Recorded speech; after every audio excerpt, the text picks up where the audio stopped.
이 법무부가 신창원의 독방에서 CCTV를 뗀 것을 두고 또 지금 신창원이 한참 또 화제가 되고 있습니다. 먼저 교수님, 왜 신창원이 20년이 넘도록 CCTV 감시를 받아야만 했을까? 이것부터 조금 살펴봐야 될 것 같거든요. 첫째는 탈옥을 시도를 했어요. 그게 가장 큰 문제 중에 하나라고 볼 수 있어요. 그러니까 본인이 탈옥을 시도했다는 말은 또다시 탈옥을 할 수 있는 위험성이 있는 거 아니겠어요? CCTV 감시를 받아야 되고, 두 번째, 자해를 시도했어요.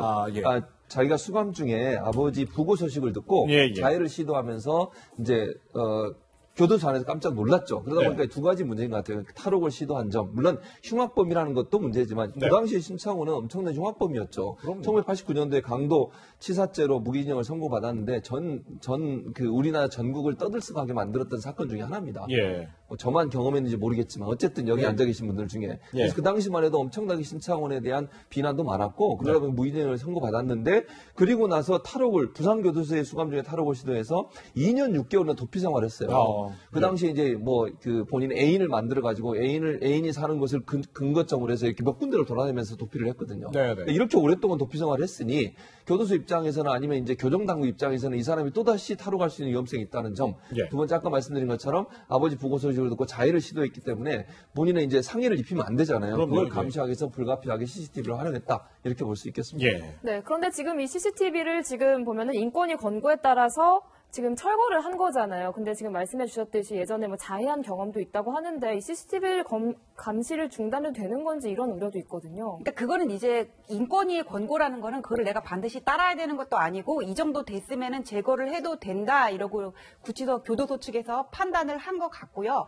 저 사람이 뭐 용변 보는 모습까지 화장실에서 용변 보는 모습까지 다 노출이 돼서 인격 침해가 느껴졌다 그렇게 얘기를 하는데 이 취재한 기자가 인터뷰한 내용을 보면은 저 사람이 97년에 탈옥을 시도했던 게 화장실이었어요. 그래서 화장실에서 뭐 하는 것까지 감시할 필요가 있었어요. 교도소 측에서는. 그다음에 요즘의 CCTV는 성능이 좋아서 기술이 좋아서 용변 보는 모습이 그대로 노출이 되는 거는 아니라 신체 각도 이런 거에 따라서 모자이크 처리가 된다고 해요. 그래서 교도소에서도 그 부분이 크게 인격에 대한 침해가 된다고는 생각하지 않았던 것 같고 그다음에 신창원 씨만 CCTV로 계속 감시를 하는 게 아니라 교도소는 여러 곳에 CCTV가 있잖아요. 그래서 3, 40개 있는 것 중에 저 CCTV가 하나였다고 해요. 근데 그렇다고 하더라도 2011년 자해를 시도했던 그 이후 지금 한 10년이 됐는데 계속적으로 저렇게 CCTV에서 독박해서 감시를 하는 거는 지나치다 해가지고 이제 인권위가 권고를 했고 수용을 한 건데 그거는 이제 CCTV를 제거하더라도 어떤 교정 목적을 수행하는 게 문제가 없다는 교도소 측의 판단이 있었기 때문인 것으로 보입니다. 근데 재밌는 게 제가 또 이렇게 보다 보니까는 신창원이 97년에 구속이 됐거든요. 처음에 89년에 구속이 됐는데 교도소 구치소 해가지고 한 20번을 옮겼다 그래요. 그 이유가 이 사람이 중간에 탈옥을 시도한 적이 있잖아요. 왜 쇼생크 탈출 영화 보셨는지는 모르겠지만 탈옥을 시도하려면은 그 교도소 내의 지리를 다 잘 알아야 되는 거잖아요. 그런 점 때문에 또 탈옥을 시도를 할까봐 이렇게 자주 옮겼다고 취재한 기자가 인터뷰하는 내용이 있더라고요. 그렇군요. 그런데 지금 전국 교정시설에 이 신창원처럼 CCTV 감시를 받은 수감자가 한 1000여 명 정도 된다고 해요.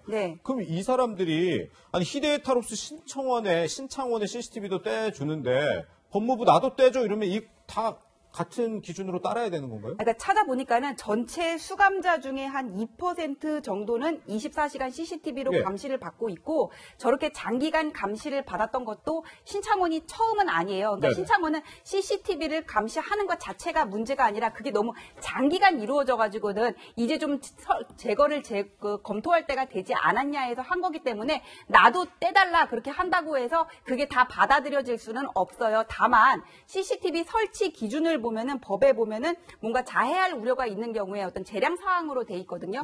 그래서 이 제거 기준에 대해서도 좀 법적인 근거를 마련해둘 필요가 있지 않나 싶습니다. 그렇군요. 네, 히데타록스 신창원 관련 이야기까지 나눠봤습니다. 두 분과 여기서 인사드리겠습니다. 고맙습니다.